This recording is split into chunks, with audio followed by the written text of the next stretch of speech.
깊이 있는 시선으로 오늘을 바라보는 뉴스 퍼레이드 문을 열겠습니다. 오늘의 주요 뉴스 보시겠습니다. 북한의 핵과 미사일 개발 자금을 지원해온 것으로 보이는 북한 외화벌이 관련 기관 3곳과 개인 2명에 대해서 미국이 제재에 나섰습니다. 북한이 ICBM 도발을 한 지 2주 만의 조치입니다.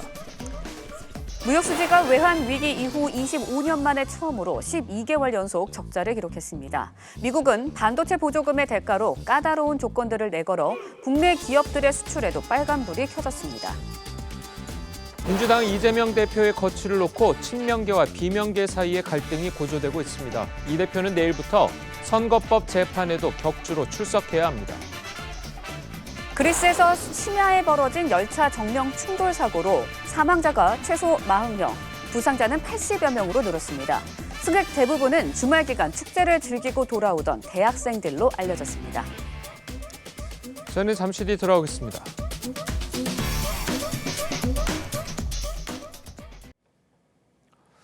미국 정부가 북한의 불법적인 해외 외화벌이를 차단하고 나섰습니다. 북한이 ICBM을 발사한 지 2주 만인데요. 그동안 북한 핵과 미사일 개발 자금을 지원해온 기관 3곳과 개인 2명에 대해서 제재를 내렸습니다. 이정민 기자입니다.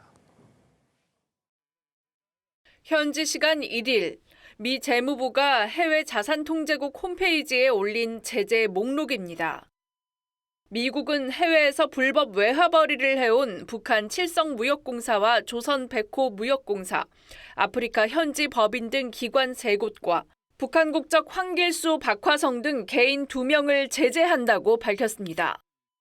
미국이 불법 외화벌이로 핵무기와 미사일, 대량 살상무기 개발 자금을 대는 북한 돈줄을 원천 차단하겠다는 뜻으로 풀이됩니다. 북한 무역회사 칠성무역공사는 정보요원을 위장 취업시켜 외국 정보를 수집해왔고, 조선백호 무역공사는 1980년대부터 중동과 아프리카에서 예술과 건설 프로젝트로 자금을 조달해왔습니다. 또 황길수와 박화성은 아프리카 콩고 민주공화국에 회사를 세워 콩고에서 건설 및 조각상 설립으로 돈을 벌어왔는데 유엔 안전보장이사회는 2016년 북한 조각상 수출을 금지시켰습니다. 제재 대상은 미국 내 재산 동결에 이어 기관 혹은 개인과의 거래와 입국도 전면 금지됩니다. 한미 정보당국은 지난해 8차례의 ICBM 시험 발사와 총 41차례의 탄도 및 순항 미사일 발사, 지난달 미 본토를 사정거리에 둔 ICBM 발사로 연일 도발하는 북한이 조만간 고체 연료를 탑재한 ICBM 발사나 핵실험을 실시할 가능성이 있다고 보고 있습니다. TV조선 이정민입니다. 우리나라 무역수지 적자가 1년째 계속되고 있습니다. 주력 수출품인 반도체 불황 때문인데 지난달 반도체 수출액은 1년 전에 비해 반토막 났습니다. 문제는 당분간 불황에서 벗어날 수 있는 돌파구를 찾기 쉽지 않아 보인다는 점입니다. 박상현 기자의 보도입니다.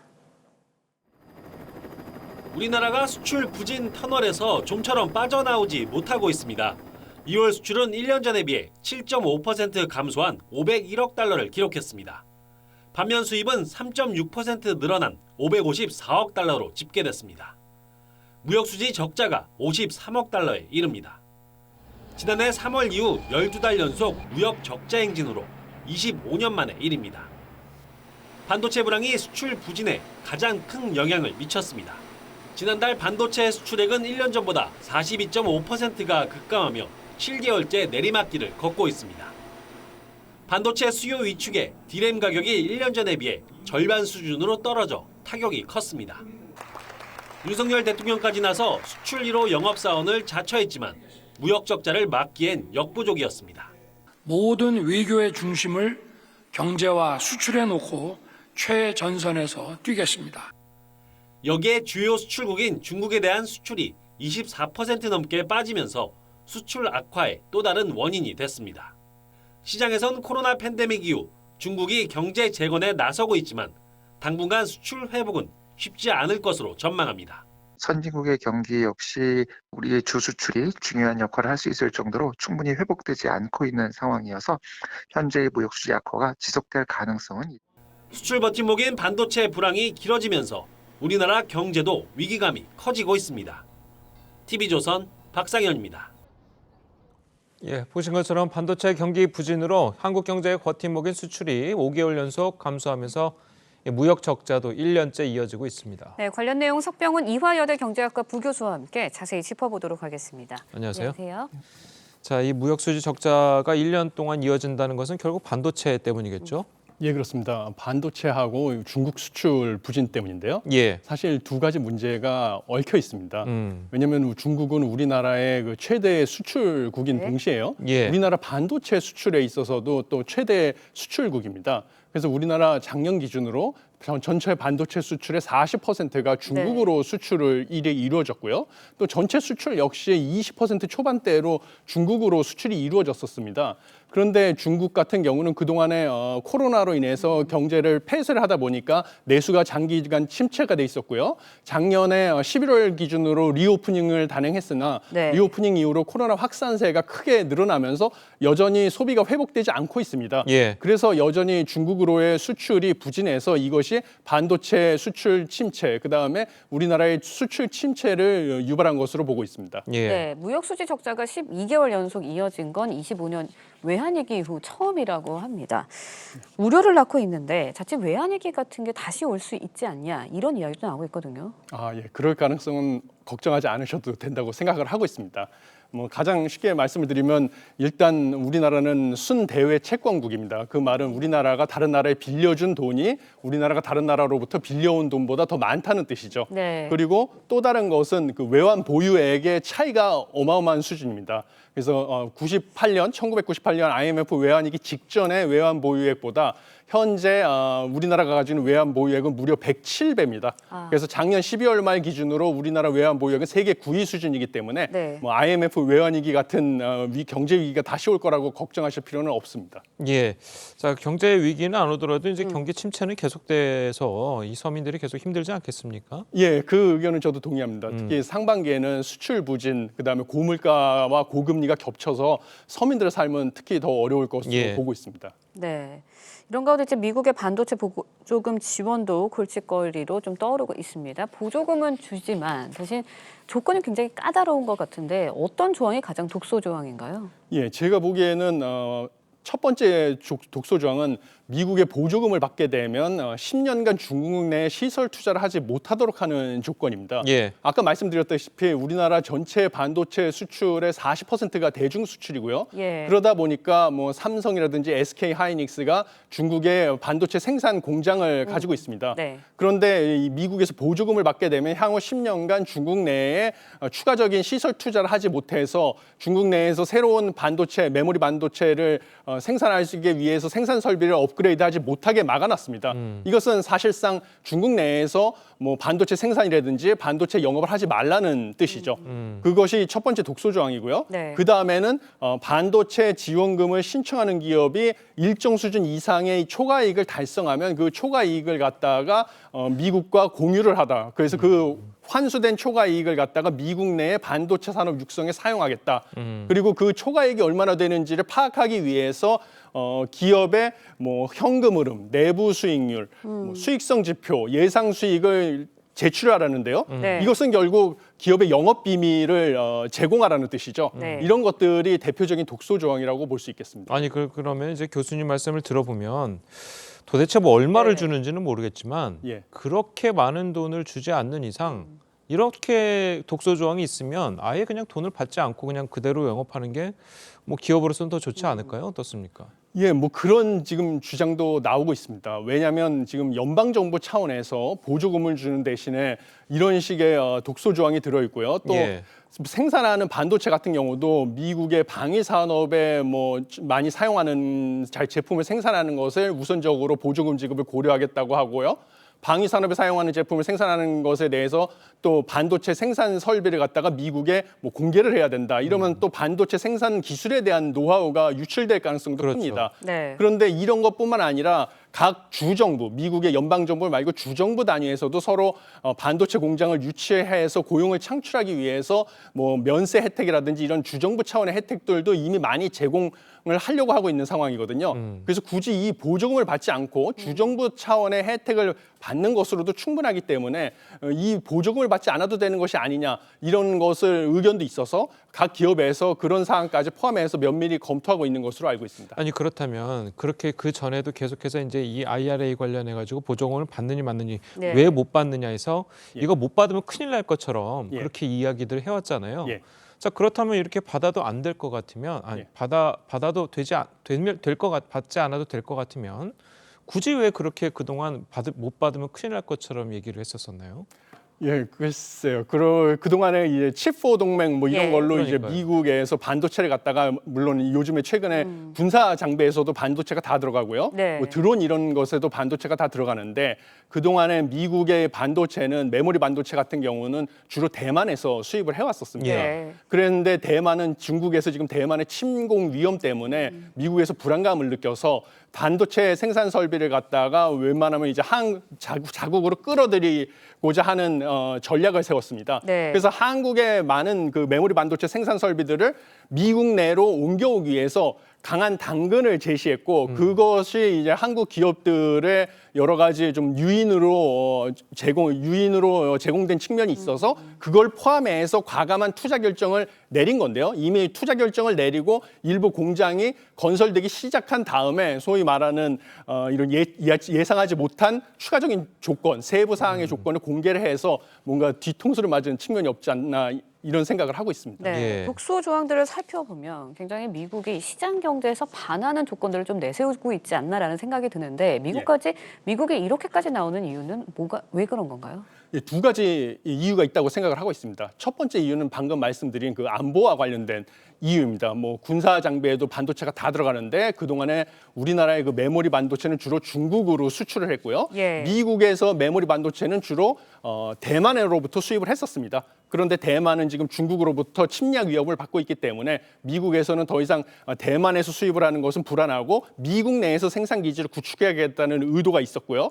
그다음에 두 번째 같은 경우는 메모리 반도체는 그동안에는 박리담회의 대표적인 상품이었습니다. 그런데 더 이상 미국에서 보기에 메모리 반도체가 박리담회가 아니다. 고부가가치 메모리 반도체 제품이 있다고 판단을 한 것입니다. 왜냐하면 최근에 챗 GPT 열풍에서 예. 보듯이 챗 GPT와 같은 그 고성능 서버의 수요가 늘어날 것으로 보이고요. 고성능 서버에 들어가는 고부가가치 메모리 반도체가 앞으로 많이 사용될 것으로 미국이 판단을 하기 때문에 이 메모리 반도체에 대한 그 기술을 미국이 확보하고자 하는 것으로 보입니다.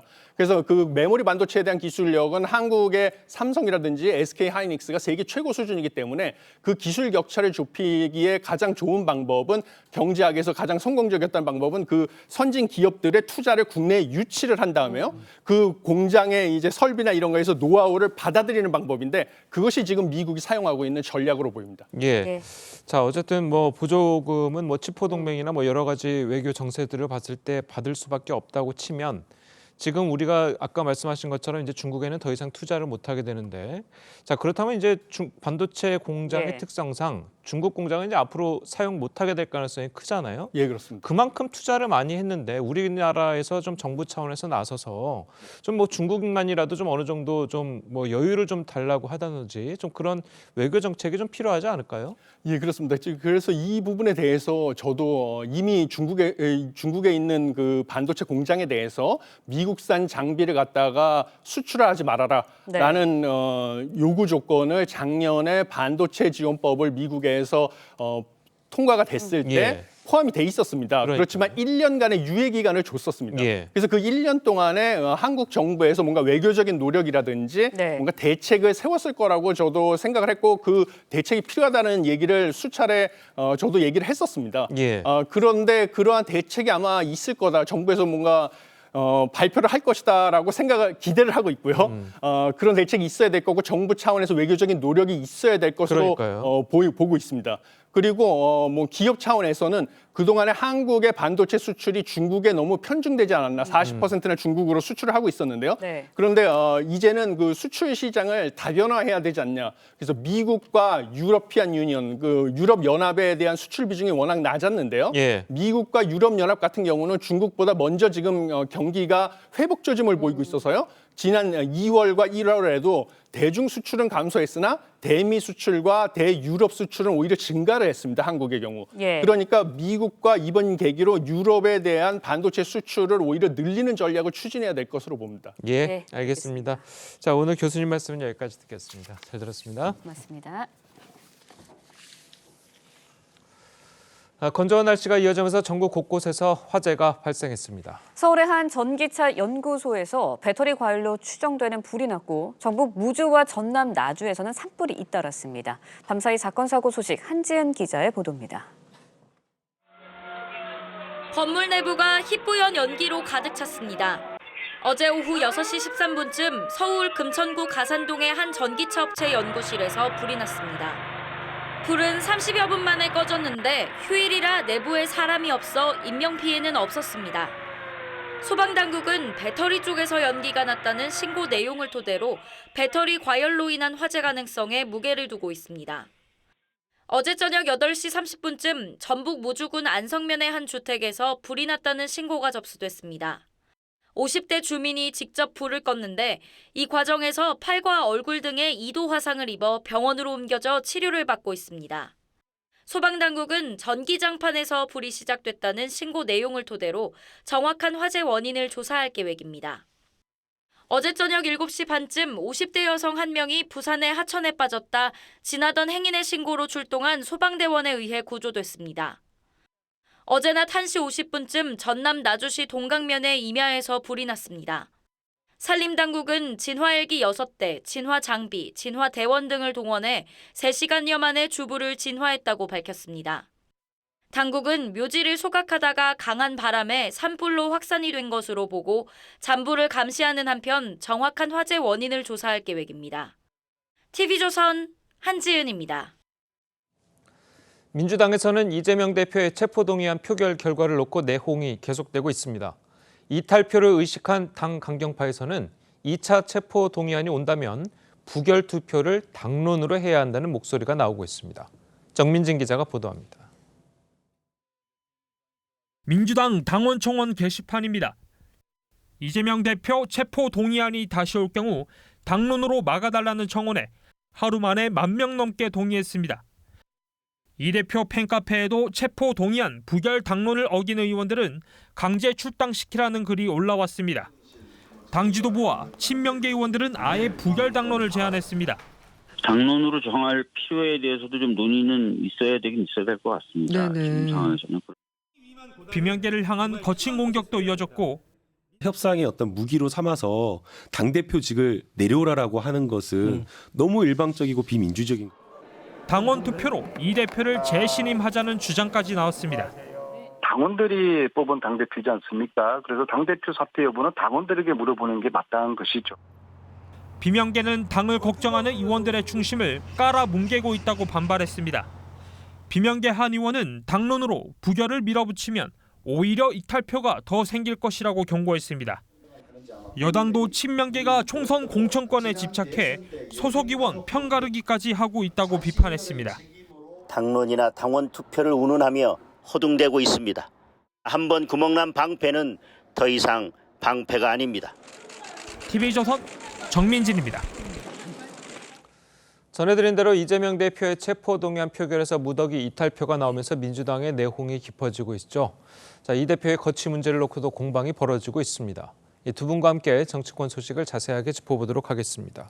정호김 전 새누리당 의원 그리고 김효은 전 민주당 선대위 대변인 나오셨습니다. 안녕하세요. 자, 친명계에서는 전당원 투표로 당대표 사퇴 여부를 결정하자는 제안도 나왔습니다. 이 대표 거취 문제와 관련해서 친명계의 목소리부터 들어보겠습니다.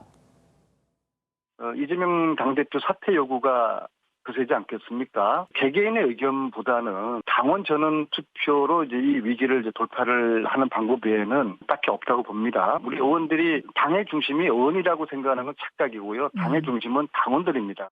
지금 이 상황을 놓고 대표직 사퇴를 얘기하는 것은 저는 좀 말이 안 된다고 생각합니다. 지금 검찰이 하고 있는 수사라든지 또는 체포 관련된 행위가 저는 굉장히 편향돼 있고 정치적인 의도를 가지고 있는 거라고 그런 검찰의 의도에 말려 들어가는 거죠.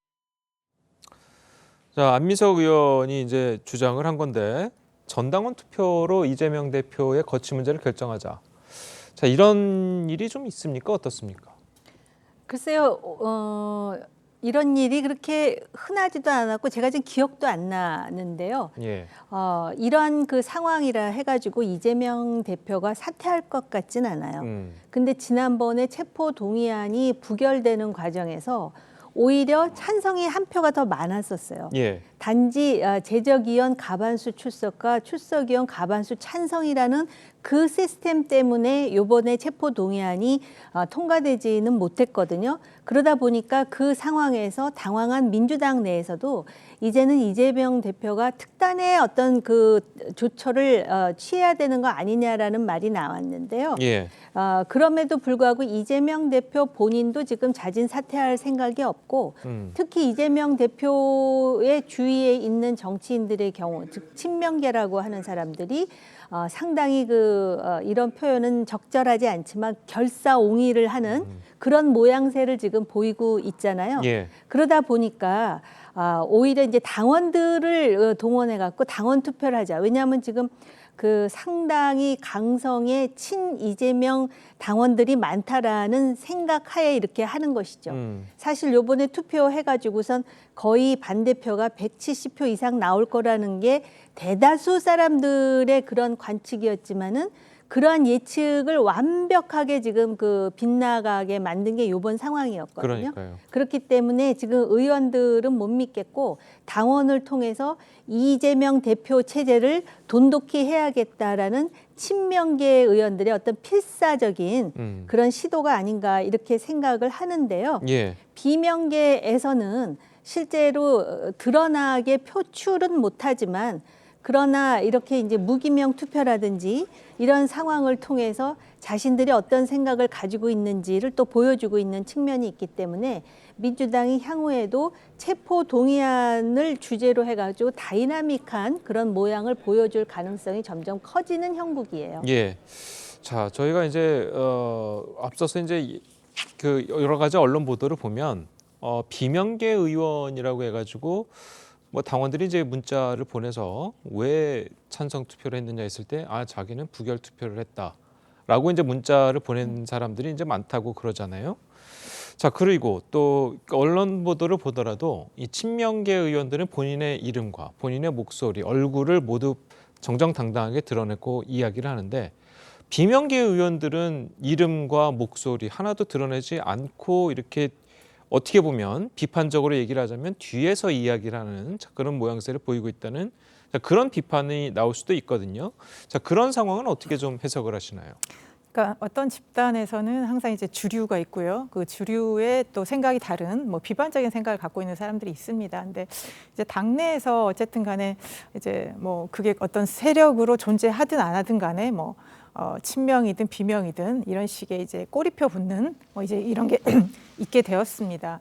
그런데 이제 어쨌든 서로 생각이 다른 거죠. 예. 그러니까 당 대표의 사법 리스크가 어쨌든 당에 매우 부담을 주고 있다라는 게 이제 이재명 대표를 약간 반대하는 이제 비명으로 하는 사람들의 주장인 거죠. 근데 이 주장 또한 검찰의 이 수사는 굉장히 잘못됐다. 그러니까 그 당 대표가 그러면 좀 물러나서 당과 좀 분리를 해달라. 이 요구 자체가 이재명 대표가 죄가 있고 없고 이것이 아니라 어쨌든 간에 민주당이 제1당으로서 역할을 하는 데 있어서 계속 당 대표의 이런 것들만 중심이 되기 때문에 역할을 제대로 못한다. 이런 게 이제 소위 말하는 이제 비명이라는 사람들의 입장인 거고요. 예. 그리고 이제 친명의 주류 입장에서는 어쨌든 간에 이재명 대표를 중심으로 해서 당이 단일 대우로 뭉쳐서 가야 되는데 자꾸 이런 비판적인 목소리가 나오는 것은 당에 부담이 되고 이재명 대표에게도 부담이 되기 때문에 어쨌든 주류는 항상 강한 목소리를 낼 수밖에 없는 그런 상황이었습니다. 그래서 이번에 뭐 체포 동의안 과정에서 뭐 압도적 부결을 상당히 예상을 하고 그쪽으로 가긴 했지만 또 국회의원들 입장에서는 또 민심의 이런 동향을 또 보지 않을 수 없기 때문에 거기에서 좀 생각이 다른 모습들이 있어서 그러다 보니까 아무래도 이제 주류와 안 그런 사람들 사이에 드러나는 목소리의 차이가 있을 수밖에 없다. 예, 그렇게 보여집니다. 알겠습니다. 그런데 이제 질문하신 게 예.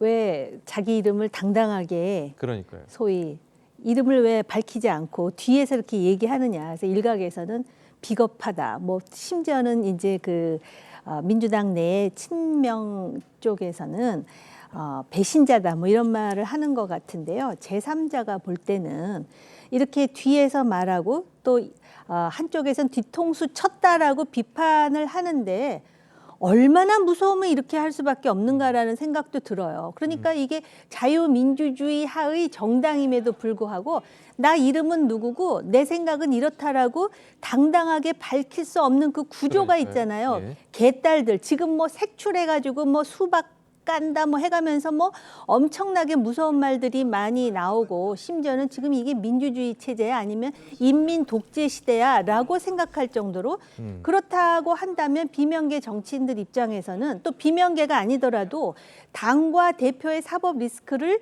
분리하는 거 지금 교수님 말씀하셨듯이 그게 바람직함에도 불구하고 그거 한마디 하기가 너무 어려운 상황이잖아요.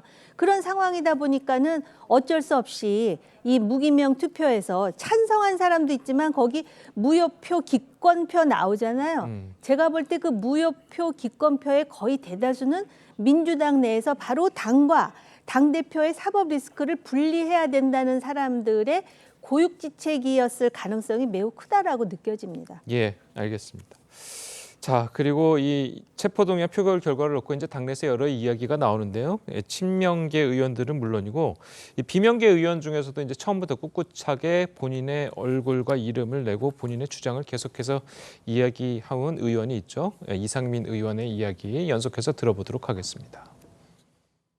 주말께 조직적인 어떤 표를 모으는 그 과정이 있지 않았나. 어떤 공개적인 장소에서는 전혀 그런 이야기를 하지 않고 오히려 더 부결시켜야 된다라고 이야기를 하고 뒤에서 갑작스럽게 그렇게 가결시키는 어떤 표를 조직적으로 모았다라고 하는 것은 좀 적절하지 못한 그런 어떤 행동이 있었다고. 이재명 대표가 내걸었던 그 불체포 특권에 대한 폐기 공약 이거를 이제 와서 뒤엎는 얘기를 하는 것이 굉장히 고민스럽고 불편해하는 의원들이 많았습니다. 나타난 표보다는 훨씬 찬성표하고 기권 무효표를 합친 것보다는 많을 겁니다.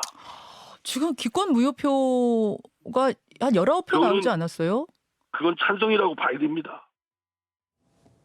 예. 조금 전에 이제 정호김 의원께서 이제 지적하셨듯이 얼마나 무서우면 비명계가 이렇게 숨어서 이야기를 하겠느냐라고 이제 이야기를 했는데 정말로 뭐 살생부까지 이제 작업을 하고 있는 모양새예요. 물론 이재명 대표는 뭐 중단해야 된다고 뭐 이야기는 했지만요. 그러니까 우리 지금 정치뿐만 아니라 사회에서 굉장히 양극단의 대립 이게 생기면서 자기 어떤 소신을 펼치기 어려운 그런 사회 구조가 됐고요. 정치권에서 되게 심해졌습니다. 뭐 민주당의 문제뿐만 아니라 이제 팬덤 정치에 소위 휘두르면서 그래서 이상민 의원 같은 거 얘기하지 않습니까? 엄청나게 문자 메시지. 그냥 비판하는 정도가 아니라 무슨 신변의 위협을 느낄 정도의 그런 문자가 오는 거고요. 이번에 체포동의안 가결되고 나서 이 사람들이 아마 가결시켰을 거다고 하면서 의원들 그 얼굴을 그대로 놓고 이런 무슨 현상 수배 포스터 같은 심지어 무슨 전범 취급하듯 이런 포스터가 좀 돌았습니다. 근데 그게 어제 오늘의 일이 아니죠. 물론 그것 때문에 의원들이 두려워서 뭘 행동을 안 한 건 아니지만 너무 이런 것들이 가혹하다 보니까 굳이 내가 이렇게 나서서 뭔가를 적극적으로 표출할 필요가 있느냐. 그렇기 때문에 평소에는 표출하지 않다가 이제 다른 방식으로 표출을 하는 거고요. 아까 이제 김남국 의원 같은 경우 뭐 압도적 부결을 마치 하기로 해놓고 뒤에서는 뭐 반란군이 반란표를 조직한 것처럼 그렇게 말씀을 하시면 그러면 당내 동료 의원들을 향해서 무슨 모반을 꾀한 사람처럼 취급을 하는데요. 물론 예상 밖의 결과에 대해서 분노할 수 있고요. 그 지지자들의 분노를 수용을 해서 그렇게 생각할 수는 있겠지만 지금 어쨌든 간에 체포동의안은 부결이 됐고 앞으로 그런 민주당이 단일 대오로 검찰과 윤석열 정부에 맞서서 싸우려면 서로 생각이 다르더라도 이렇게 다독이면서 가야 되기 때문에 지금 뭐 강성 지지자들에 대해서 좀 자제해달라는 요청도 지도부에서 했습니다만 조금 더 적극적으로 그리고 당내 의견들을 좀 모아가는 그렇게 해서 서로 마음을 모아서 함께 가는 그런 노력들을 지도부에서 좀 더 적극적으로 해줘야 되겠다. 그런 식이라고 봅니다. 알겠습니다. 정호겸 의원께서는 예전에 이제 국회의원을 해보셨으니까 그 당내에서 이제 비공개 투표를 할 때 당론으로 만약에 이것을 뭐 반대를 하자, 찬성을 하자 이렇게 정했을 때 그렇게 당의 뜻대로 가는 경우가 많습니까? 아니면 어떻습니까? 대체로 당의 뜻대로 가는데요. 당론으로 하자 그럴 때는 꼭 당론으로 하라 그래서 그 얘기를 듣는다기보다도 대체적인 의견이 그럴 때 당론 수렴을 하는 거거든요. 예. 근데 이번에 이렇게 찬성 내지는 기권 내지는 무효표가 나왔으니 당론으로 정하자 그러는데 이게 친명계에서 나오잖아요. 그러니까요. 이거 자칫하면 이재명 대표를 2번 죽이는 일이 돼요. 왜냐하면 당론으로 정했는데 자기 소신에 따라서 또 찬성 내지는 기권 내지는 무효표를 만들게 돼가지고 요번에 나온 것보다 더 많은 찬성표 내지는 무효표 내지는 기권표가 나오면은 그 다음은 진짜 통제할 수 없는 상황이 되는 거죠. 근데 왜 이렇게 이 사람들이 심지어 아까 우리 교수님이 지적하셨듯이 김남국 의원이 뭐 뒤에서 이렇게 조직을 해가지고 표를 모으는 게 적절하지 못하다 그랬는데 설사 뒤에서 조직을 해서 표를 모았다 하더라도 이거 적절하지 못한 게 아니에요. 자기 의사를 자기가 당당하게 소신 있게 물론 이제 당당하다라는 표현에 대해서는 또 그 사람들은 이견이 있을지 모르지만 자기 의견을 그 의견대로 표출하는 게 왜 적절하지 못한 겁니까? 그런데 왜 그럼에도 불구하고 당론 소리를 하나, 특히 친명계에서 이거는 제가 볼 때 이재명 대표를 향한 일련의 충성 경쟁 같은 것이지 이거 아무 의미가 없어요. 당론으로 결정했다 그래갖고 아니 내가 뭐 내 이름 딱 공개하고선 나 반대요 찬성이요 하지 않는 한 사람들은 또 자기 소신대로 할 거예요. 그래서 제가 요새 그 민주주의 치하에서 민주주의 제도하에서 투표를 할 때 비밀 투표 얘기하잖아요. 그러니까요. 그러니까 이게 무기명 비공개 비밀 투표라는 게 그래서 민주주의에 있어서 굉장히 중요한 요소구나 하는 걸 알 수 있어요. 저 북한 같은 데 보세요. 전부 공개 투표에서 뭐 거의 99.9999% 나오지 않습니까? 그러니까요. 그렇기 때문에 당론 얘기하는 거는 정말 그거야말로 적절하지도 못하고 전략적이지도 못하다는 생각이 들어요. 예, 알겠습니다. 자, 이런 상황을 국민의힘도 주시를 하고 있습니다. 여당에서는 어떤 이야기들이 나왔는지 한번 직접 들어보겠습니다. 일각에서 찬성표를 던진 민주당 의원들을 뭐 반란표라고 얘기를 하고 뭐 sensu를 하고 한다는 걸 들었는데 국민들은 반란표라는 표현에 동의하지 않습니다. 그것은 정의로운 정의표고 용기 있는 용기표고 상식에 입각한 상식표라고들 다들 생각하세요. 근데 이제 중요한 거는 우리 당이 걱정이죠. 왜냐하면 이제 우리 당 의원들은 이제 이재명 없는 민주당, 친명이 주도한 민주당이 아니라 반명계가 주도하는 훨씬 확장성이 있는 민주당과 총선을 치러야 된다. 그게 훨씬 더 걱정이죠. 자, 사실 이렇게 여당이 민주당의 일부 의원들을 이제 칭찬하는 경우가 흔치는 않은 것 같은데, 자, 이렇게 여당이 그런 상황에 대해서 칭찬을 하고 나서는 이유는 어디 있다고 봅니까? 그래서 하태경 의원이 뭐 현실 인식을 제대로 하는 것 같고요. 뭐 겉으로 보기에는 칭찬처럼, 그러니까 정진석 비대위원장 도로 칭찬처럼은 들리지만 이게 결국 국민의힘이 한심한 걸 보여주는 거죠. 그러니까 국민의힘이 여당으로서 뭔가를 보여주는 것이 아니라 민주당이 계속 이렇게 흔들리고 출렁거리는 것에 반사이익을 보고 있는 거. 그런데 이 상황이 언제까지 가겠습니까? 그러면 이 상황에서 국민의힘이 반사이익만 누리다가 뭐 이렇게 가다가 나중에는 결국 국민의힘 자체가 수습을 못하는 그런 상황이 오지 않겠느냐, 그런 우려를 이제 하태경 의원이 한 것 같습니다. 그런데 예. 지금 항상 보면 그래요. 국민의힘이 마치 민주당에 무슨 뭔가 있으면 방탄이다라고 하면서 민주당에 대해서 적절한 비판이나 대안, 그리고 국정의 어떤 운영의 주도권을 이렇게 잡고 가는 것이 아니라 그냥 똑같이 가는 거죠. 지금 정치가 하향 평준화되면서 계속 상대방의 어떤 위기나 갈등, 이거를 반사이익으로 활용하는 이런 측면이 강하기 때문에 국민의힘도 벌써 지금 정권 잡은 지 1년 정도 가까이 됐기 때문에 이 상황에 대해서 반사이익을 누릴 기대만 하지 말고 적극적으로 당내를 정비하고 주도적으로 가야 된다. 그렇지 않으면 내년 총선에서 정말 어려울 것이다. 이런 것들이 당내에서도 인식하고 있다라는 그런 뜻으로 보여집니다. 예. 근데 앞서서도 잠깐 하태경 의원이 정확한 현실 인식을 하고 계신다고 이제 말씀을 해주셨는데, 진짜로 일각에서는 이제 그런 얘기들이 나와요. 지금 민주당에서 이재명 대표 체제로 내년 총선까지 가야지 내년 총선에서 이제 국민의힘이 유리해질 것이다라는 인식을 하시는 분들이 꽤 많은 걸로 저도 알고 있거든요.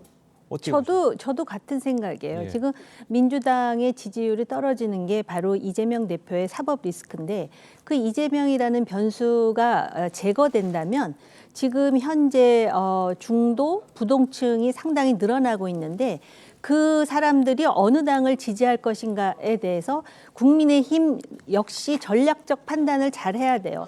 마치 이재명 대표가 사퇴하면은 그 다음에 국민의힘이 모든 것에 대해서 주도권을 가지리라 생각하는데 예. 오히려 이재명 사퇴와 함께 민주당이 새로운 방향으로 혁신 개혁하는 모습을 보여줬을 때 과연 지금 국민의힘에 대해서 국민의힘의 지금 그 당대표 경선에서 보여주는 여러 가지 불협화음이라는 게 있잖아요. 예. 지금 똑같은 그 비유나 똑같은 비교를 할 수는 없지만은 민주당 내 친명계가 당대표 사퇴 여부를 당원에 의해서 결정하자 그러잖아요. 근데 솔직히 국민의힘에서 이번에 당대표 뽑을 때 결국은 책임당원들만 지금 그 자기 의사를 표시할 수 있는 거 아닙니까? 이런 식으로 과연 그러면 국민들은 국민의힘에 대해서 어떤 생각을 할 것인가에 대해서 미리 준비하고 대비하지 않으면 민주당이 지금은 막 덜컹거리고 서로 굉장히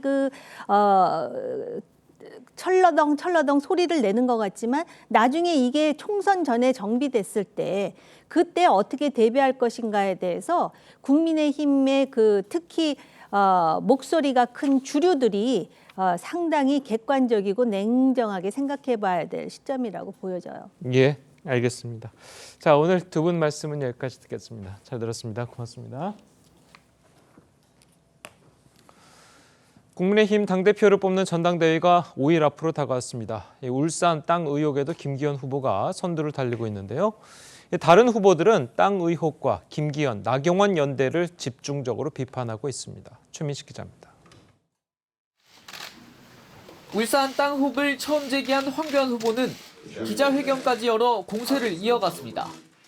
김기현 후보가 당대표가 되면 울산 땅 문제를 총선 카드로 쓰려는 것이 저들의 전략입니다. 하지만 국민의힘 지지층을 대상으로 한 여론조사에선 절반이 넘는 54.3%가 땅 의혹이 지지에 영향을 미치지 않을 것이라고 답했습니다. 당대표 적합도 조사에선 김기현 후보 47.1%, 안철수 22.6%, 천하람 16.4%, 황교안 9.9% 순이었습니다. 김 후보는 나경원 전 의원과의 연대를 띄우면서 대세론을 강조했고 많은 우리 당원들께서 다음 대표가 김기현이 되어야 한다는 점에서 공감하고 있는 것이 확인됩니다. 경북과 경남을 잇따라 찾은 안철수 후보는 공갈연대라고 비난했습니다. 린치를 가하고 협박을 해가지고 마치 끌어오는 듯하게 나경원 의원 같은 경우는 그랬었고요. 천하람 후보도 김나연대는 정치적 술수라고 비판했습니다. 이 연판장 돌렸던 게 떠오르고 어떻게 보면 굉장히 비인간적으로 나경원 의원을 김기현 의원이 이용해 먹는다라는 게. 이에 대해 나 전 의원은 TV조선과의 통화에서 불출마를 비롯한 모든 행보는 내 의지에 따른 것이라고 반박했습니다. TV조선 최민식입니다. 민주당 이재명 대표는 내일 서울중앙지법에서 열리는 공직선거법 위반 사건 첫 공판에 출석할 예정입니다. 지난 2021년 12월 22일 당시 민주당 대선 주자였던 이 대표는 한 방송에 나와서 대장동 사업개발자였던 고 김문기 성남도시개발공사 처장에 대해 하위 직원이라서 기억이 잘 안 난다고 말했고 경기도 국정감사에서는 국토부가 협박해 부지 용도 변경을 했다고도 했습니다.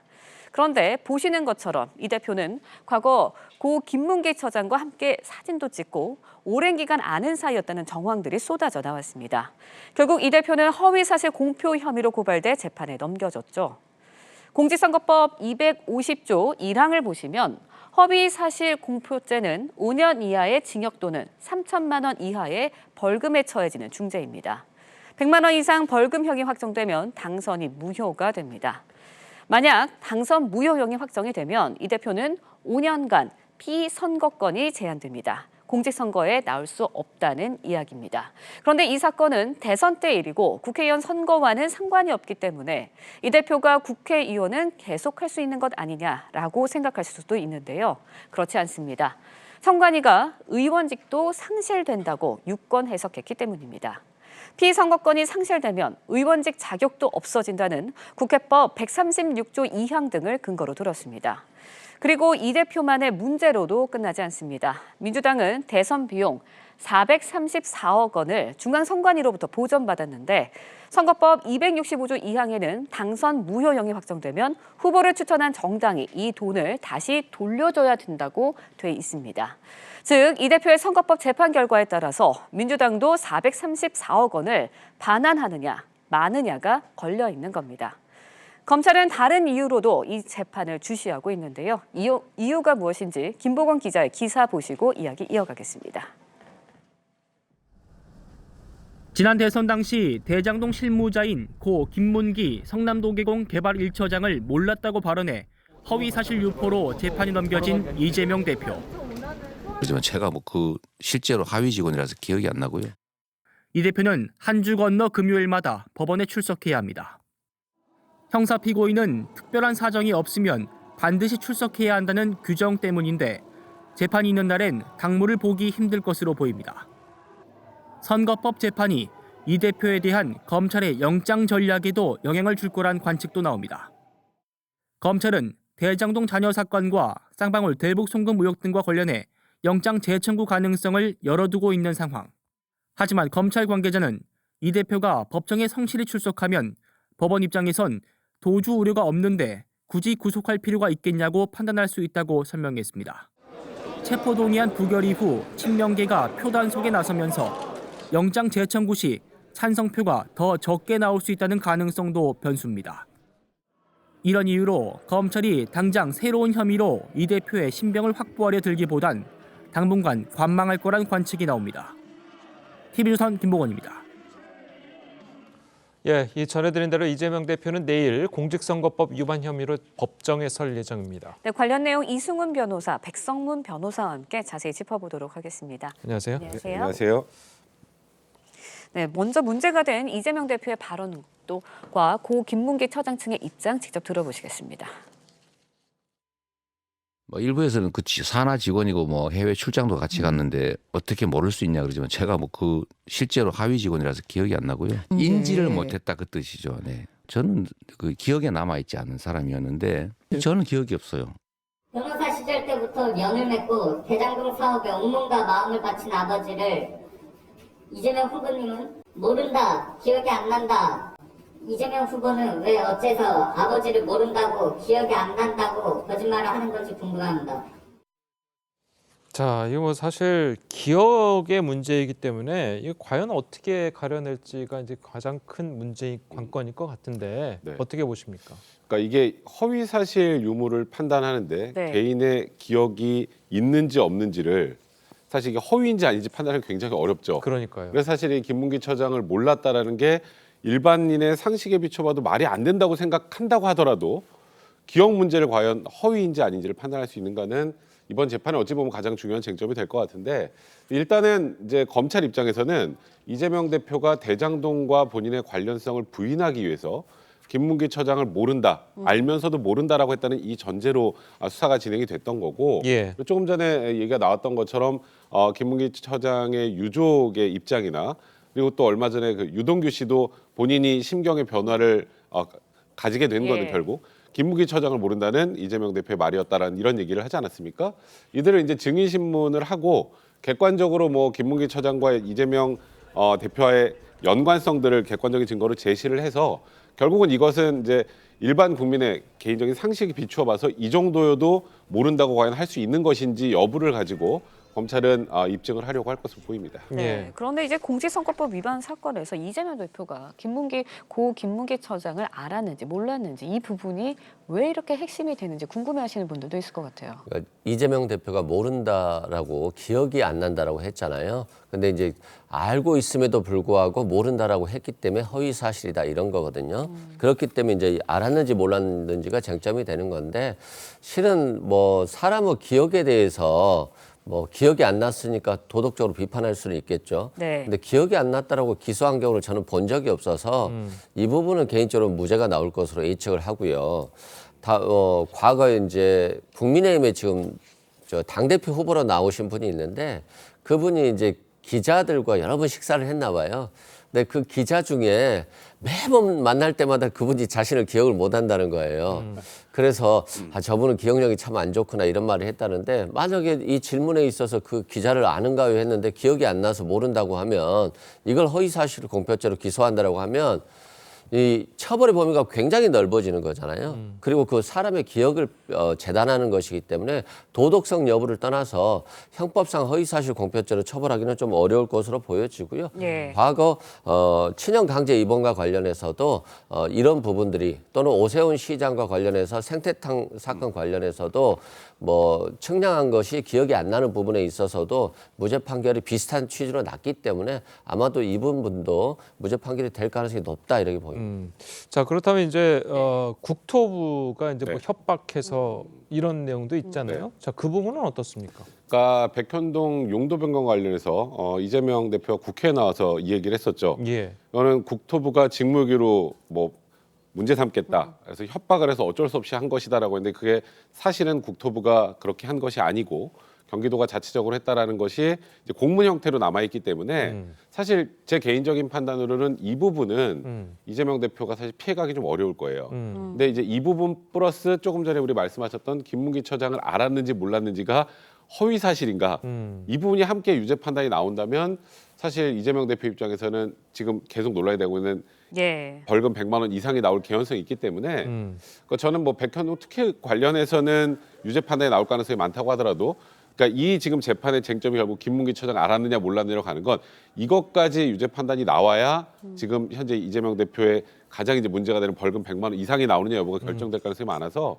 뭐 제 개인적인 판단으로는 결국 이번 재판에서는 제가 조금 전에 말씀드린 백현동 문제보다는 네. 김문기 처장을 알았느냐 몰랐느냐가 핵심 쟁점이 될 수밖에 없는 사안인 것 같습니다. 알겠습니다. 네, 대법원까지 가야 하기 때문에 실제 확정 판결이 나는데도 꽤 오랜 시간이 걸리지 않을까라는 생각이 드는데 어떻습니까? 그렇습니다. 원칙적으로 보면 1심 6개월, 2심, 3심 3개월씩 해서 1년 내에 끝나는 게 원칙이에요. 근데 강제 규정이 아니기 때문에 관련 다른 재판들도 지금 2년, 3년까지도 아직 판결이 확정이 안 된 게 있거든요. 그래서 아마도 뭐 최소 6개월, 1년 6개월 이상은 걸려야 될 것으로 보여지고요. 이 백현동 지금 한국식품연구원 이 사건과 관련해서도 실은 이건 좀 뭐 유죄 가능성이 있다고 보여줄 수는 있을 것 같아요. 다만 이게 이제 이재명 대표가 어떻게 방어를 하느냐에 따라서 결과는 좀 달라질 것으로 보여지고요. 그 이유는 뭐냐면 국토부의 압박을 받았다라고 하는 거잖아요. 근데 이제 이게 이제 8번 유찰이 됐거든요. 그래서 지금 공공기관을 이전해야 되는데 매가가지 못해서 이전을 못했던 거예요. 그래서 8번 유찰이 됐고 그래서 사실상 국토부에서 비공식 라인으로 성남시에 압박을 가했을 수는 있거든요. 이제 그런 것들에 대한 어떤 증거들, 네. 증인들을 얼마나 이재명 대표가 잘 제시하고 그 증인 신문 과정에서 압박을 받았던 것들에 대한 입증을 한다라고 한다면 이 부분도 이제 유무죄 판단이 갈라질 수 있기 때문에 결과적으로는 재판 과정에서 얼마나 자신의 주장을 잘 입증하는지가 관건이 될 것 같습니다. 알겠습니다. 네. 자, 그리고 또 유죄가 나오더라도 네. 이게 당선 무효형이 되려면은 100만 원 이상이 돼야 되잖아요. 뭐 80만 원이면 뭐 상관없는 거고요. 이 100만 원 이상이 돼야지 이게 당선 무효형이 될 텐데 그 정도의 형이 나올 수 있을까요? 어떻습니까? 그러니까 저는 개인적으로 지금 기소된 2가지 혐의가 다 유죄 판단을 받는다면 벌금 100만 원 이상이 나올 가능성이 높고요. 예.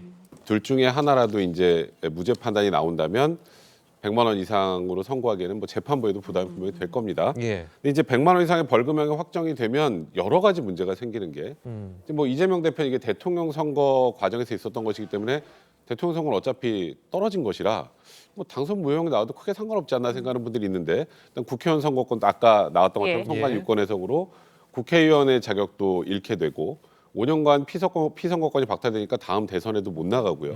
그리고 무엇보다도 이제 가장 큰 거는 이제 저번 대선 비용 이제 선관위 보전받은 434억을 당이 다시 내야 되는 상황이 된단 말이죠.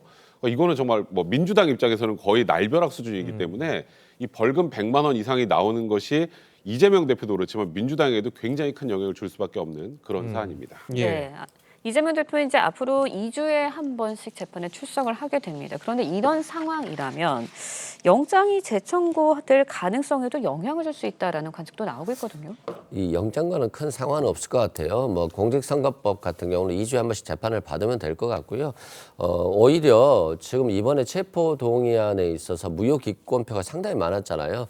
그래서 다음에는 이제 가결되겠다. 이런 주장들이 많기 때문에 오히려 검찰이 더 신중해질 것 같아요. 왜냐하면 영장실질 과정에서 실제 영장이 기각될 가능성도 배제할 수 없고 또 지금 국민의힘도 이재명 대표에 대한 사법 리스크라고 하는 프레임을 통해서 계속적으로 방탄 프레임으로 지금 총선 전략을 가져가고 있는데 지금 체포동의안이 가결돼서 영장실질 간다면 어떤 결과가 나올지를 모르기 때문에 오히려 검찰이라든가 국민의힘도 조금 더 신중해지지 않을까 싶고요.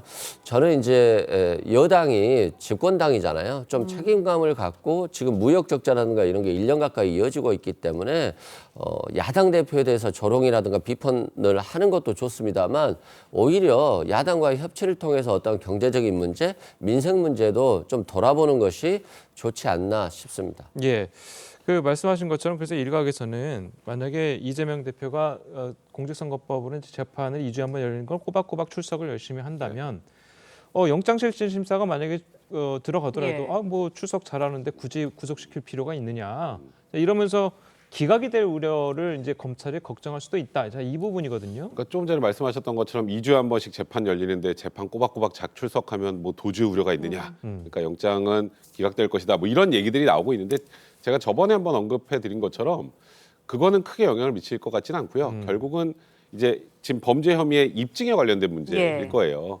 그러니까 지금 뭐 대장동과 관련해서 이미 지금 체포동의안 부결된 부분과 관련해서는 추가로 구속영장을 청구하지 않겠지만 뭐 쌍방울이나 기타 다른 혐의들로 만약에 영장을 청구하고 영장실질심사가 열리게 될 상황이 된다면 지금 이 재판에 성실히 출석하느냐 여부가 뭐 영장 발부 여부를 결정할 것 같지는 않고 결국 검찰이 어느 정도 범죄 혐의 중대성 인정되면 대부분 다 인정이 되기 때문에 결국 조금 전에 말씀하셨던 것처럼 검찰 입장에서도 영장이 발부될 정도 수준의 입증 그게 가장 중요하지 않을까 싶습니다. 그럼 변호사님 보시기에는 만약에 이번에 체포동의안이 뭐 가결이 됐다면 영장실질심사로 갔다면 이게 발부가 됐을 것으로 보십니까? 아니면 기각이 될 것으로? 사실 제가 증거 자료를 전부 다 보고 말씀드릴 수가 없어서 뭐 가부를 판단하기 어렵습니다만 검찰 입장에서도 사실 이 야당 대표에 대한 구속영장 청구고 영장이 만약 기각됐을 때 지금 검찰 수사는 어떻게 될까요? 동력을 거의 다 잃을 수밖에 없는 구조입니다. 그래서 저는 개인적으로 검찰이 정말 꼼꼼하게 준비를 했을 거라고 생각을 하고 만약에 이번에 체포동의안이 가결이 됐다면 이재명 대표 구속 가능성이 좀 높지 않았을까 저는 개인적으로 그렇게 생각을 하고 있습니다. 예, 알겠습니다. 자, 오늘 두 분 변호사님 말씀은 여기까지 듣겠습니다. 잘 들었습니다. 고맙습니다. 그리스 열차 정명 충돌 사고로 사망자가 최소 40명으로 느는 등 사상자가 120여 명으로 집계되고 있습니다. 최민식 기자의 보도입니다. 한 여성이 발을 동동 구르며 딸을 찾습니다.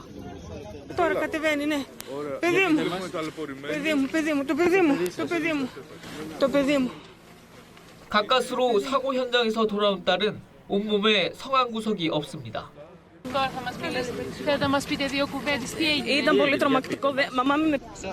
그리스 열차 충돌 사고 생존자들이 가족의 품으로 돌아온 겁니다. 현지 시각으로 28일 밤 그리스 중부 라리사 인근 지역에서 같은 선로를 달리던 여객열차와 화물열차가 정면 충돌했습니다. 여객열차의 승객 342명은 봄 축제를 즐기고 돌아오던 대학생들이 대부분인 것으로 전해집니다. Σαν ένα σεισμός, έτσι το νιώσαμε. Ήταν μια σύγκρουση, 3 συγκρούσεις, η μία πιο μικρή. 현재까지 최소 40명이 숨지고 80명 이상이 다친 것으로 전해집니다. 그리스 경찰은 라리사 역장을 과실치사 혐의로 체포해 조사하고 있습니다. 그리스 정부는 오늘 3일까지를 국가 애도 기간으로 선포했습니다. TV조선 최민식입니다.